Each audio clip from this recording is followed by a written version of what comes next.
साहित्य हे केवळ शब्दांची जुळवाजुळव नसून समाजातील वास्तव्याचे खरी प्रतिबिंब आहे.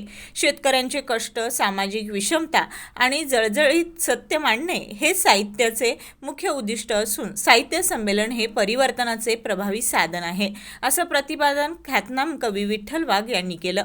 शिरोळ येथील श्री दत्त साखर कारखान्याच्या कार्यस्थळावर आयोजित शब्दगंध साहित्य परिषदेत दीनबंधू भाई दिनकररावजी यादव स्मृती 11व्या साहित्य संमेलनात ते बोलत होते. यावेळी त्यांनी महात्मा ज्योतिबा फुले आणि सावित्रीबाई फुले यांच्या विचारांचा वारसा जपत स्त्री-पुरुष समानतेचा आग्रह धरला. संमेलनाची सुरुवात ग्रंथदिंडीने झाली. दीपप्रज्वलन आणि प्रतिमा पूजनानंतर कार्यक्रम पार पडला. स्वागताध्यक्ष गणपतराव पाटील यांनी स्वागत केलं, तर संजय सुतार यांनी प्रास्ताविक केलं. डॉक्टर दगडू माने यांनी पाहुण्यांचा परिचय करून दिला. उद्घाटक डॉक्टर अनिल मडगे यांनी लेखकांनी समाजातील घटनांचे सूक्ष्म निरीक्षण करून नोंदी ठेवाव्यात असं आवाहन केलं. तरुणातील व्यसनाधीनता, बदलती जीवनशैली आणि आजारांबाबत त्यांनी चिंता व्यक्त केली.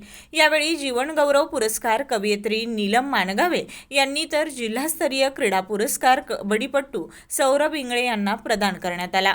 शिरोळहून सुभाष गुरव.